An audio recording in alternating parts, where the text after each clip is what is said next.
ओवैसी का वो एक बार फिर सर्कुलेट हो, फिर लोगों के जहन में वो तस्वीरें उभर कर आएं और फिर वो पोलराइजेशन हो पाए वोट्स का। क्या ये एक सोची समझी रणनीति थी और क्या सिर्फ ये नवनीत राणा तक सीमित थी या पार्टी के बड़े नेता भी इसमें उनकी शमूलियत थी? असदुद्दीन नहीं ओवैसी नहीं, ने ये भी कह दिया है कि जो मुख्तार अंसारी के साथ किया क्या वही करेंगे। 15 सेकंड नहीं, 1 घंटा ले लीजिए। नहीं, देखिए ये असल में जुगलबंदी है बेसिकली। ये मामला सिर्फ एक तरफ से कोई षड्यंत्र बन के आया हो ऐसा नहीं है। ये जुगलबंदी है और इस जुगलबंदी का लाभ ही दोनों को मिलता है। नवनीत राणा ने ऐसे समाज की कौन सी चीज कर दी है, क्या समाज सेवा कर ली है कि वो उनके पति विधायक रहे, वो एमपी हो जाएं, दोबारा उनको बीजेपी टिकट दे दे, वो इंडिपेंडेंट जीत जाएं तब सपोर्ट कर दे। और वैसी ही इतना देश में मुसलमानों की कैसी सेवा कर सके हैं, ये भी अभी कोई अनदेखा नहीं है। ओवैसी परिवार भी कहना चाहिए, ओवैसी ही नहीं कहना चाहिए। तो उन्होंने भी, उनको भी यही जुबानी जंग लड़नी है और इसी में एक दूसरे की जुगलबंदी से दोनों का खेल चल रहा है। ओवैसी भी नेता बने हुए हैं, नवनीत राणा भी नेता बनी।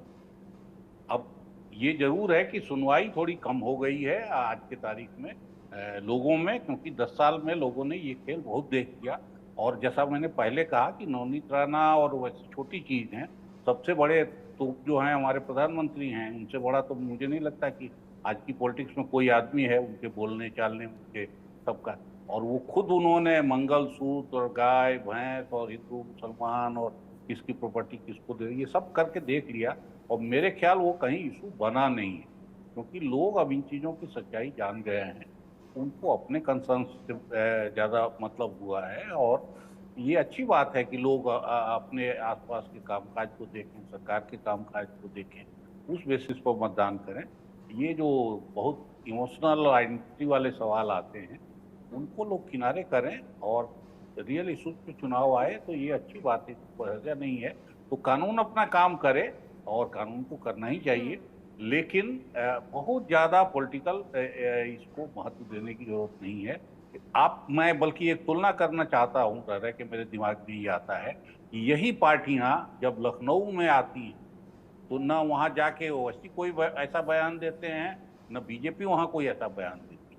क्योंकि वहाँ का समाज, वहाँ के लोग, वहाँ हिंदू मुसलमान रिश्ता वो जीवन में एक दूसरे का सहारा बना हुआ है। ठीक उतना ही रेशियो आबादी का हिंदू मुसलमान हैदराबाद में भी है, तो वहाँ हर बार कम्युनल होता है। और आप देखिए दोनों कम्युनिटी के नेता वहीं से पल फूल रहे हैं। लखनऊ से कोई कम्युनल नेता निकल के आके मुल्क के पॉलिटिक्स में बहुत छा गया हो ऐसा नहीं। तो अटल जी लड़े, राजनाथ जी लड़े, जो भी लड़ने जाता है। मनोज जी क्या मानते हैं, जो अरविंद जी कह रहे हैं कि कोई फायदा होगा नहीं?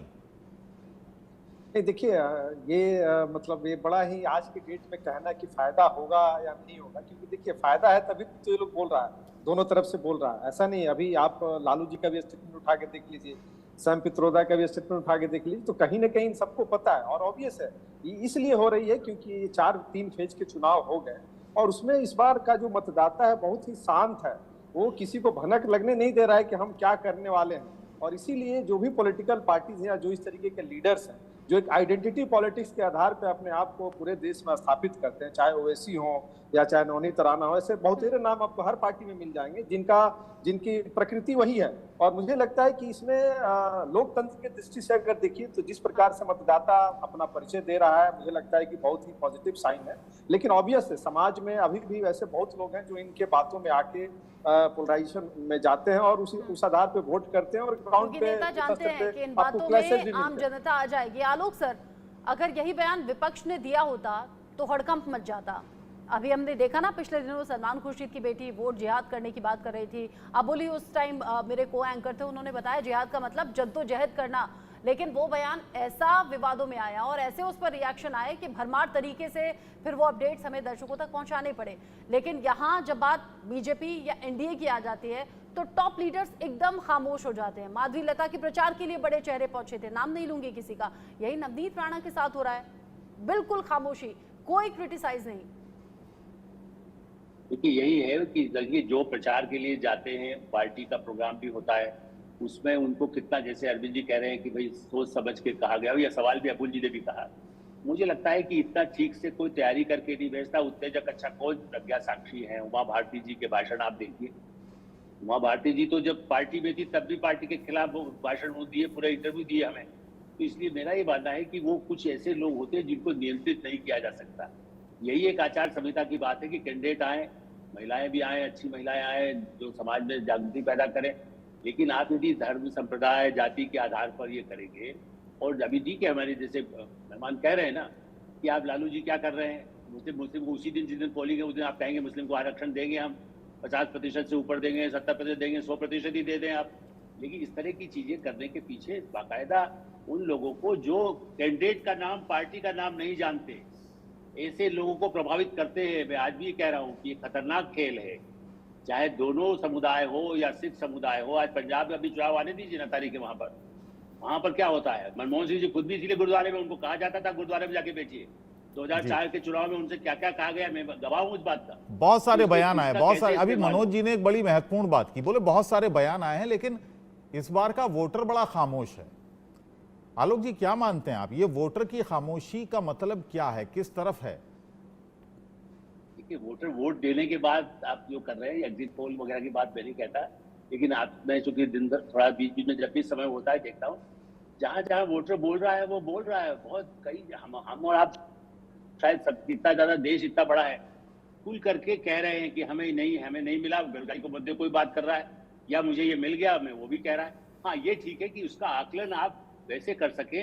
मैं तो इसीलिए सारे सर्वे के पक्ष में कतई नहीं रहा। आज भी आप भी जो कह रहे हैं, ये कहना कि वोटर शांत है, ये केवल हमारे आंकड़े दिखाकर इतना % ये बोल रहा है, इतना % ये बोल रहा है। आप कितने लोगों से एक दिन भर में बात कर सकेंगे? आप यदि रात को प्रियंका गांधी ने जो सभा की है 7 बजे बाद अंधेरे में, उसका असर कितना अच्छा हो सकता है, मैं ये भी मान सकता हूँ। और उसका असर चुनाव में, परिणाम में, मान लो वहाँ कौन बैठा है अंधेरे में, कई टेलीफोन जला करके, वो उनकी पार्टी का आदमी है कि किराए पर लाया गया, कहीं और जगह से लाया गया है। तो इसलिए इसके निष्कर्ष अभी हम निकालें विजुअल देख के, या किसी को कहीं बहुत, आज मैंने देखा कई महिलाएं जो बहुत ग्रामीण क्षेत्र की हैं मध्य प्रदेश की, वो कहती है हम अभी बताएंगे ना, अभी हम यात्रा कर रहे हैं, वहाँ पंचकोशी यात्रा में, एक लाइन था, वहाँ एक पंचकोशी यात्रा होती है, और इस गर्मी में, भीषण गर्मी में, वो लोग पूरा उज्जैन के आसपास का बहुत बड़ा इलाका है, 5 कोस जिसको कहते हैं ना, उसको चलते हैं। वो महिलाएं कहती है नहीं, हम अभी नहीं बताएंगे, हम चुनाव वहां देंगे। बिल्कुल उनके सिर पे बोझा रखा हुआ है, वो कुछ जानती नहीं है। तो हाँ, ये जानती है कि हम वोट डालेंगे जरूर, ये परिक्रमा करके, लेकिन वोट डालेंगे। तो ये जो न बोलना, या ये बोलना कि हमें मिल गया, मंदिर के पास यदि खड़ी हुई सब कहते हैं हम तो इन्हीं को देंगे, हमें महाकाल मिल गया, हमें अभी कृष्ण जी के पास भी मिलना है, ये भावनाएं भड़काना, या तुमको नमाज नहीं पढ़ने देंगे, तुमका वजह छीन लेंगे, तुम्हारा आरक्षण ले लेंगे, ये भड़काना, दोनों में कोई ज्यादा अंतर नहीं है। और वो बोल रहे हैं, यानी आप कह रहे हैं पहले काम यूपीए सरकार में होता रहा और अब आज की एनडीए सरकार में हो रहा है, कोई किसी से कम नहीं है, उसी तरीके से, उसी अंदाज में आज बयान दिए जा रहे हैं। अरविंद सर, एक वक्त वो भी था जब हेट स्पीच के लिए एक्शन होता था, चुनाव आयोग बैन लगा दिया करता था कि भाई इतने वक्त तक आप प्रचार नहीं कर सकते, और आपने इस तरह का बयान दिया है। आज वो एक्शन क्यों नहीं दिखता? आज शाबाशी क्यों मिलती है हेट स्पीच वालों को? देखिए, चुनाव आयोग बहुत ताकतवर है, दुनिया में शायद सबसे ताकतवर चुनाव आयोग हमारा ही है, लेकिन उसके ताकत की भी सीमा है, क्योंकि चुनाव कराना, चुनाव लड़ना, चुनाव से निकलने वाली सत्ता, ये सब चीज़ें उसकी मर्जी पे नहीं निर्भर करती। ये सब कुल मिला के जो उसके प्लेयर्स हैं मुख्य, उन पे निर्भर करता है। वो अंपायर है, वो अंपायरिंग कर सकता है, प्लेयर तो उससे अलग है, और प्लेयर्स को भी ये डिसिप्लिन रखना होता है। हम सब ने देखा है कि अपराधियों को टिकट देने के मामले में किस तरह से चुनाव आयोग और एनजीओ और बाकी सब शोर मचाते रहे, लेकिन फर्क अगर जरा भी आया है तो नेताओं ने, जब पार्टियों ने तय कर लिया कि वो इनसे थोड़ा परहेज करेंगे, तब जाके फर्क आया। अब इसी तरह इन मामलों में भी आप जब प्रधानमंत्री बोल दें इस तरह की कम्युनल बातें, तो चुनाव आयोग की मजाल है। आप देख लीजिए तो उनके खिलाफ भी कंप्लेन हुआ पड़ा है। बाकी किसी के खिलाफ कुछ होता है तो तुरंत एक्शन चुनाव आयोग करता है, और चुनाव आयोग के ज्यादातर फैसले एक दिन के अंदर हुए हैं। जो रिकॉर्ड बता रहा है कि ज्यादातर फैसले, जो भी शिकायतें आ, और हजारों की संख्या में शिकायतें आई हैं, कोई एक दूसरे, तो वो जो भी करना है वो कर देता है। लेकिन प्रधानमंत्री के खिलाफ किसकी गवाही, किसकी सुनवाई, अभी देखिए, अभी चल ही रहा, अभी कुछ भी उसमें नहीं आया।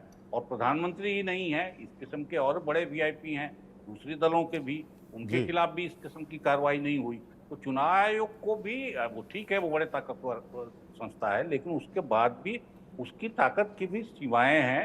और डेमोक्रेटिक पॉलिटिक्स में या पॉलिटिक्स में मेरे ख्याल अपर हैंड हर दफे पॉलिटिशियन का होता है, और हर दफे तो पार्टियां और उनके नेता जब तक अपनी ओर से नेता वाला गुण नहीं दिखाएंगे, राजनेता वाला गुण नहीं दिखाएंगे, तब तक चीजें सुधरने वाली नहीं है। असली अब एक सवाल आता दिखाए है और मैं चाहूंगा कि बड़ा सीधा सीधा इसका आप लोग जवाब दें। आप क्या महसूस करते हैं, क्या राजनेता, किसी भी दल के राजनेता हों, क्या आपको लगता है कि जब बयान देते हैं और जब अपनी राजनीति करते हैं तो जो जनता है, जो वोटर है, उसका जो बौद्धिक स्तर है उसको बहुत कम आंकते हैं अपने आप से? मनोज जी। देखिए अबुल जी, आपने बहुत ही इम्पोर्टेंट सवाल किया है। बौद्धिक एक चीज देखिए, ये जो लोकतंत्र है, जो भारत का लोकतंत्र है, उसमें चाहे एक पढ़ा लिखा व्यक्ति हो, उसकी समझ जितनी है, और एक जो बिल्कुल नहीं पढ़ा लिखा है या उसको सामाजिक अनुभव नहीं है, जो दिनचर्या में अपना जीवन बिताने की कोशिश करता है, उन दोनों का मैंडेट सेम है। और आज भारत में इसकी अगर आप अनुपातिक देखेंगे तो वो ज्यादा है। और उसी को ध्यान में रखते हुए जो भी हमारे जो पॉलिटिकल पार्टीज होते हैं या जो एक नैरेटिव बनाया जाता है, ये कहीं ना कहीं उनके जहन में होता है कि हमें किस प्रकार से जो मतदाता है उसको प्रभावित करना है। किसको आप देखिए, अगर आप लोकल सेल्फ गवर्नमेंट का चुनाव देख लीजिए, विधानसभा का चुनाव देख लीजिए, लोकसभा का चुनाव देख लीजिए, आपको हर जगह यह अंतर देखने को मिलेगा। एक और मैं एग्जाम्पल देना चाहूंगा, आप 90 के समय तक आप देखिए, मनोज जी आप अपना एग्जांपल दीजिएगा, क्योंकि ये मामला बहुत ज्यादा तूल पकड़ रहा है। 24 की लड़ाई एक बार फिर से हेट स्पीच पर आ गई है। नवनीत राणा का ये 15 सेकंड वाला बयान काफी ज्यादा वायरल है सोशल मीडिया पर। एक रिपोर्ट टीम ने तैयार की है, रिपोर्ट देखते हैं फिर आगे बढ़ेंगे।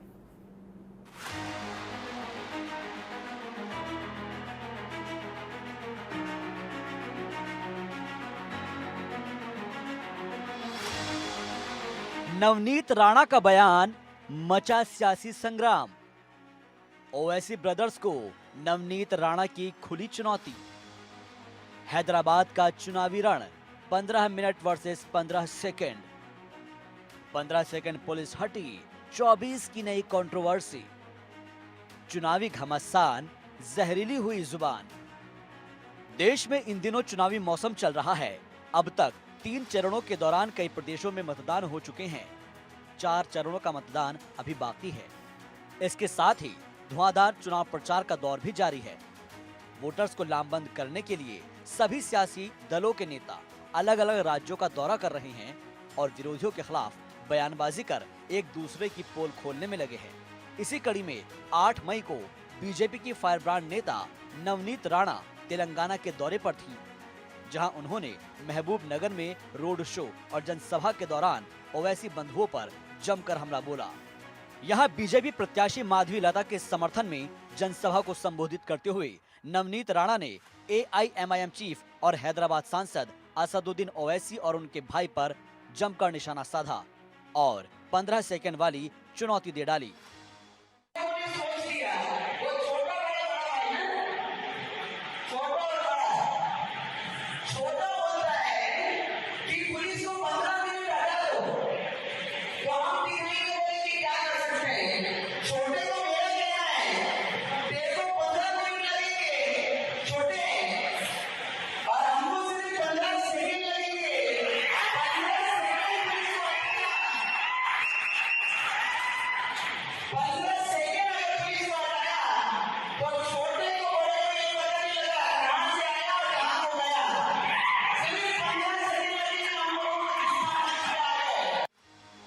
नवनीत राणा यहीं पर नहीं रुकी। उनकी तरफ से जोर देकर कहा गया कि ये चुनाव तो हैदराबाद को पाकिस्तान बनने से रोकने के लिए है। जो भी मतदान होगा वो सिर्फ देश हित में होगा। इस बार सिर्फ मतदान होगा तो देश के हित में होगा। इस बार मतदान करना है तो हैदराबाद को पाकिस्तान बनाने से रोकने के लिए होगा। इस बार मतदान करना है तो माधवी लता को, हमारी शेरनी को इस देश के पार्लियामेंट में भेजने के लिए होगा। इस बार मतदान अगर वोटिंग करना है तो हैदराबाद के सभी हिंदुओं को जगाने के लिए होगा। नवनीत राणा के विवादित बयान के बाद AIMIM भी हमलावर हो गई है। नहीं, क्या करेंगे आप? 15 मिनट नहीं, 10 मिनट नहीं, 15 सेकंड के लिए पुलिस को हटा दो, क्या करेंगे? 15 सेकंड के लिए पुलिस को हटा के सारे मुसलमानों को मार डालेंगे, कत्लेआम कर देंगे। हाँ, क्या कर रहा है पुलिस प्रशासन? क्यों अब तक कोई कार्रवाई नहीं, कोई एक्शन नहीं? क्या कर रहा है इलेक्शन कमिश्नर? क्या ये बयान अलाउड है इलेक्शन के अंदर? हम चाहेंगे कि इलेक्शन कमिश्नर इस बात का संज्ञान ले, इस स्टेटमेंट का संज्ञान ले और इनके खिलाफ सख्त से सख्त कार्रवाई करे। अरे अब ये देखिए, बीजेपी अपनी ओछी हरकतों पे आ गई। मुसलमानों को गालियां दो, 15 सेकंड हटा दो, सबको मार डालेंगे। हाँ, पोलराइज करो सिचुएशन को, नफरत फैलाओ, देश के अंदर कम्युनल डिसहार्मनी फैला दो। बस यही इनकी मंशा रह गई है, क्योंकि उनको पता चल गया है बीजेपी को कि अब की बार 200-250 पार करना भी मुश्किल हो चुका है इनके लिए। मोदी जी को मैं बोल रहा हूँ कि 15 सेकंड दे दीजिए आप, बिल्कुल 15 सेकंड दे दीजिए। आप क्या करेंगे? अखलाक का हाल करेंगे, जैसा मुख्तार को किया वही करेंगे, या पीलू खान या फिर अपना रकबर, बिल्कुल आप दे दीजिए। मोदी जी के पास इख्तियार है, दे दीजिए 15 सेकंड। 15 सेकंड ने बल्कि 1 घंटा ले लीजिए ना। हम भी देखना चाह रहे हैं कि आप में कितनी इंसानियत अभी बाकी है या नहीं है। करिए, कौन डर रहा है? कौन डर रहा है? हम तो तैयार हैं कि नहीं नहीं, देखिए हम तो कह रहे हैं ना कि करिए। अब कोई ओपन कॉल कर रहा है सब चीज़ों का, तो ठीक है करिए आप, कौन रोक रहा है आपको? दिल्ली में प्रधानमंत्री आपका, RSS आपकी, सब चीज़ आपका है, करिए। कौन रोक रहा है आपको? बोलते क्यों है? करिए ना। दरअसल AIMIM विधायक अकबरुद्दीन ओवैसी ने 2012 में तेलंगाना के करीमनगर में 15 मिनट के लिए पुलिस हटाने वाला बयान दिया था, जिसको लेकर उन पर कार्रवाई भी हुई थी। हालांकि कोर्ट से उनको राहत मिल गई थी। अरे हिंदुस्तान, हम 25 करोड़ है ना, तुम 100 करोड़ है ना, ठीक है? तुम तो हमारे से इतने ज्यादा है। 15 मिनट के लिए पुलिस को हटा लो, बता लेंगे किसमें हिम्मत है, कौन ताकतवर है। चुनाव का जब जब दौर आता है, अकबरुद्दीन ओवैसी का वो बयान चर्चा में आ जाता है। 2019 में भी एक विवादित बयान दिया था, जिसमें अकबरुद्दीन ओवैसी ने कहा था, दुनिया उसी को डराती है जो डरता है, दुनिया उसी से डरती है जो डराना जानता है। याद रखो, दुनिया उसी को डराती है जो डरता है, दुनिया उसी से डरती है जो डराना जानता है। हालांकि ये कोई पहली बार नहीं है जब नवनीत राणा की तरफ से ऐसा बयान दिया गया हो। नवनीत राणा की तरफ से 3 दिन पहले भी एक विवादित बयान दिया गया था। इस देश में रहना है तो जय श्री राम कहना है। बीजेपी नवनीत राणा को महाराष्ट्र की अमरावती सीट से चुनाव लड़ा रही हैं। पिछली बार उन्होंने निर्दलीय चुनाव जीता था और इस बार वो बीजेपी के टिकट पर किस्मत आजमा रही हैं। लेकिन फिलहाल अपने 15 सेकंड वाले बयान से नवनीत राणा सुर्खियों में हैं। Bureau report, India news. Alok ji, उसी सवाल पर मैं आता हूं, क्या नेता वाकई ये समझते हैं कि जैसा हम चाहेंगे पब्लिक से वैसा करवा लेंगे? देखिए, कुछ लोगों को तो गलतफहमी होती है, लेकिन मैं अभी साथ में ये जोड़ूंगा, आप प्रधानमंत्री नरेंद्र मोदी का जो बार बार अरविंद जी कह रहे हैं, मैं उससे सहमत नहीं हूँ। वो बयान ऐसा नहीं कि जो आएगा उसको साफ कर देंगे, मार देंगे, काट देंगे। इंटरप्रिटेशन करना नेहरू के काल से, इंदिरा गांधी के काल से, या आज के अटल बिहारी वाजपेयी के काल से, या मनमोहन सिंह के काल से, ये तो बयानबाजी तो फिर भी होती। साथ में इस तरह के जो आपने ठीक कहा, कुछ लोगों पर इसका असर पड़ता है। मैं आपसे फिर कहूँ, मैंने शुरू में भी आपसे कहा, उनको लगता है कि जिस ऑडियंस को, आप देखिए इसी हर इलाके में जाकर के नेता, राहुल गांधी तेलंगाना केरल में जो बोलेंगे वो जाकर के उत्तर प्रदेश में नहीं बोलेंगे, मोदी जी जो यहाँ बोलेंगे वो वहां नहीं बोलेंगे। देखिए, जो समझदार नेता होंगे या जो उनके सलाहकार होंगे, या कानूनी रूप से। एक और बात बबुल जी, चूंकि समय कम है, ये याद रखिए कि चुनाव आयोग या CBI की मशीनरी जो सरकार में है, मेरे वोटर कार्ड का नंबर कोई बदलेगा, वो सरकार का, दिल्ली सरकार का आदमी काम करता है, वो चुनाव आयोग मोदी जी नहीं कर सकते। मैं चिट्ठी लिख करके भेज दूं तब भी नहीं हो सकता, क्योंकि वो जब तक यहाँ का कर्मचारी उस पर ठप्पा नहीं लगाएगा। यही कारण है जब स्थानीय मशीनरी या तो वो केंद्र की तरफ हो या उसकी तरफ हो, कुछ उसका प्रभाव पड़ता है। मशीन से नहीं बदलेगा, लेकिन हाँ, वोटर लिस्ट के नाम, लोगों के इस तरह के प्रचार, उसका असर जरूर पड़ता है। ये हर जो बड़े नेता तो जानते हैं अंतर और पड़ता छोटे है, नेता को जानते कंट्रोल नहीं हैं, हो और पाता। इसीलिए इस तरह के बयानों को बढ़ावा भी मिलता रहा है। पिछले कुछ वक्त में ये बदलाव हमने देखा है। निर्दलीय रहते हुए जिस तरीके की छवि नवनीत राणा की रही, या जिस तरीके की बवाली बयान रहे, या सड़क पर वो बैठ गई, जिसका जिक्र भी अरविंद सर ने किया, उसी का इनाम लगता है अब नवनीत राणा को मिला है। इस तौर पर टिकट जब उन्हें दे दिया गया है। आलोक सर, अरविंद सर, मनोज जी, आप रहिएगा हमारे साथ में, चूंकि खबरें कुछ और भी हैं और इंटरेस्टिंग है चुनाव के लिहाज से, उन पर भी बात करेंगे। एक बहुत छोटा सा ब्रेक यहाँ पर ले रहे हैं।